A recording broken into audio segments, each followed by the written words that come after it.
Justin Baldoni is not the only one who thinks she's a mean girl. I'm exaggerating, but this is Caitlin Marie Cooper, and she has taken to social media to share with us all that went down that is very unsavory and bullying of the plantation princess and her entourage. Seems like Blake Lively's been exposed as a bully once again. After all, footage of her being a bully is making the rounds on the internet. This time it's by an innocent fan who apparently got dealt the full force of Lively's wrath. Now, the fan refused to be bullied into submission and instead leaked all the details on social media. Blake Lively herself comes out, starts recording us, says hi to get us to look up at her, circles our car, gets the car information, license plates, all that. I'm sure you guys all saw the PR disaster for Blake Lively. That was the South by Southwest Film Festival in Austin, Texas just recently. You know, the one where she and Anna Kendrick were promoting their new film, Another Simple Favor.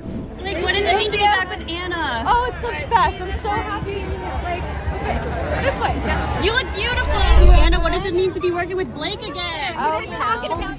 But instead of headlines focusing on the movie, the whole thing blew up in her face with only more and more dirt being dug up by the truckloads. What I hear is that it's not just Blake, it's Anna. The fact, yes, they hate each other. They hate each other. And from what I'm hearing, the sequel was a nightmare. A nightmare. But anyway, far away from the crowds of the film festival, another disaster was also unfolding, where Blake allegedly had an awkward encounter with a fan that's now blowing up on social media. TikToker Caitlin Marie Cooper took to the platform to share a series of viral videos about her unexpected meeting with Lively. According to Cooper, she had taken a one-day vacation with her mom to Hotel 1928 in Waco, Texas, a luxury hotel owned by TV personalities Chip and Joanna Gaines. It turns out that Lively was staying at the same place that weekend. Now, here's where things get interesting. Cooper says she and her mom were casually people watching in the lobby when Lively and her entourage arrived. Like many would, Cooper pulled out her phone and recorded the actress. But what she didn't expect, the social media storm that followed. My mom and I were staying at Hotel 1928 in Waco, Texas this weekend. Blake Lively and her team were staying there as well after South by Southwest in Austin on Friday night. We found this out from all the hotel staff. Ended up recording her coming into the hotel lobby. We were just hanging out, people watching. Her team caught wind of this, I believe. Maybe saw me recording her on the security camera. Did not like this. Thought maybe I recorded something they didn't want out there, didn't want me to see, whatever. Next morning, we kind of were being followed by her security guard a little bit on the way out, checking out of the hotel. The next day, Cooper claims that Lively's security team was keeping an eye on her and her mother, watching their every move. But things allegedly took an even weirder turn after checkout. Cooper says that Lively herself showed up with a video camera filming them and even their car.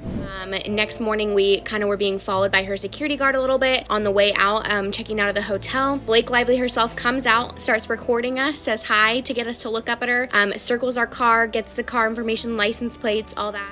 Then it escalated further. Cooper alleges that Lively's team began harassing her online, checking her Instagram stories. She specifically called out Lively's lawyer, her social media manager, her nanny, and even random troll accounts, some of whom she claims body shamed her, with one person allegedly calling her fat. Things went from like just a normal little trip to Blake Lively's inner circle, her attorney, her social media girl, and one of her nannies, and a bunch of mysterious incognito accounts following me and harassing me. Cooper didn't just post one video about the experience. She uploaded multiple clips, some nearly 10 minutes long, going into full detail about her trip, her hotel stay, and how the staff was buzzing with excitement over Lively's arrival. She also clarified that she's not a huge Blake Lively fan, but was curious about the spectacle, especially since she's openly Team Baldoni in Lively's ongoing legal drama with Justin Baldoni. But wait, there's more. The very next day, her Instagram stories started getting some unexpected attention.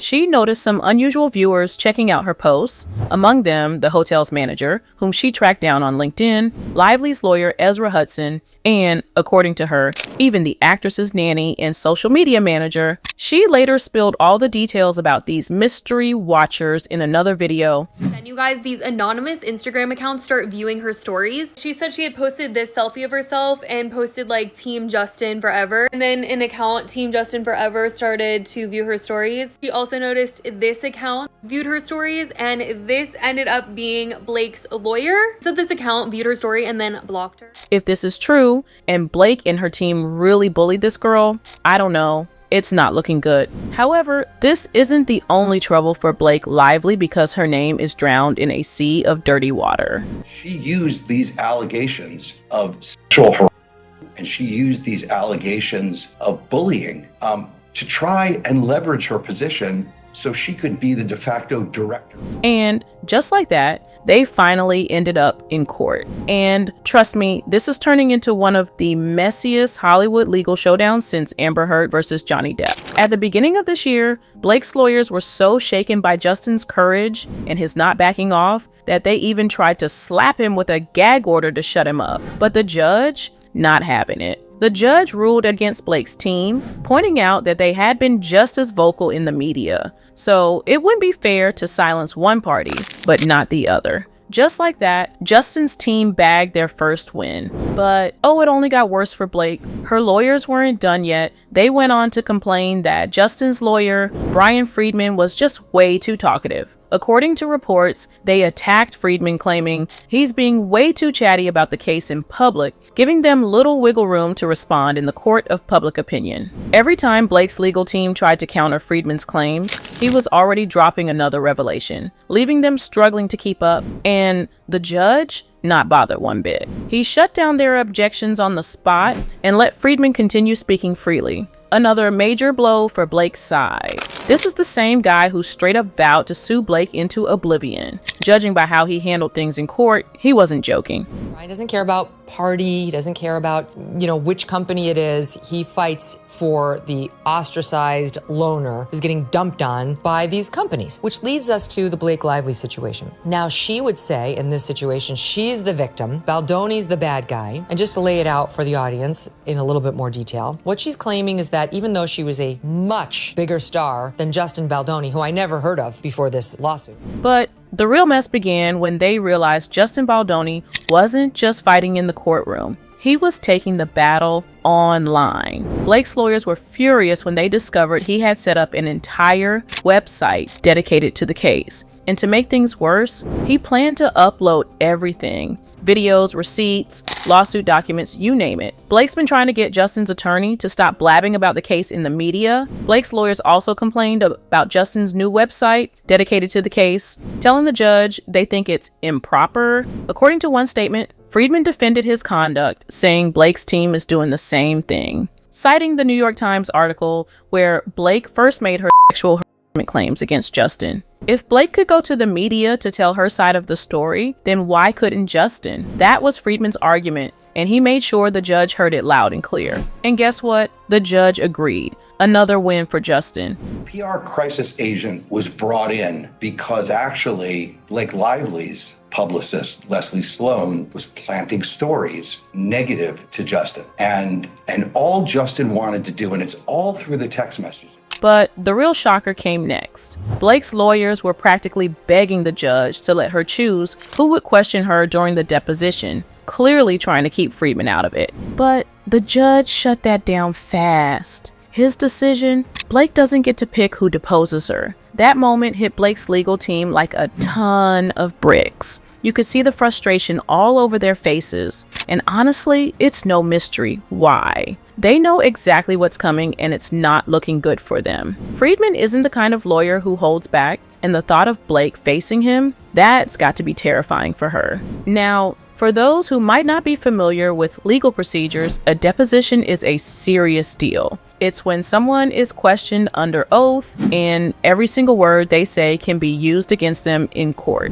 There's no room for PR spin, no carefully crafted statements, just raw, unfiltered truth. The person being questioned has to answer everything, even the uncomfortable stuff. And here's where it gets interesting. Blake's legal team has been doing everything in their power to keep her from facing Friedman. That's not just a legal strategy. It's a clear sign that she might not be ready for what's coming. And that raises an even bigger question. If Blake is so confident in her claims, why is she so afraid of a deposition? The judge officially ruled that both lawsuits would be combined into one case. That means this won't drag out for years in a messy back and forth legal battle. Instead, we're looking at a high-stakes courtroom showdown with everything on the line. And guess what? The trial date is locked in for March 2026, unless, of course, they reach a settlement before then. But as for a settlement, no chance at all if it's up to Justin's lawyer. He's ready for a fight and is making no secret of it.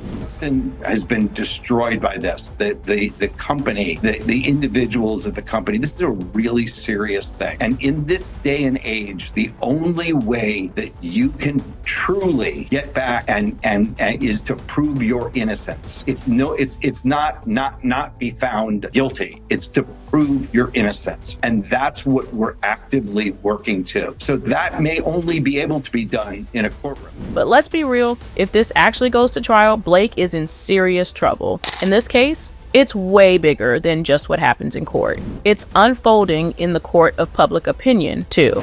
And let's talk about that website he launched. It's a brilliant move. Blake used the media to go after him, and now he's using the internet to fight back. He's not just defending himself in court, he's winning the PR battle too. At this point, you've got to wonder, should Blake just cut her losses and apologize before she completely ruins herself? Because if she doesn't find a way out of this, she could be looking at a $400 million payout to Justin. And let's not forget, where is Ryan Reynolds in all of this? If his wife loses, it's not just her problem. It's their problem. With the court date looming, who do you guys think will walk away the loser? Team Blake or Team Justin? Drop your thoughts in the comments and be sure to check out our next video for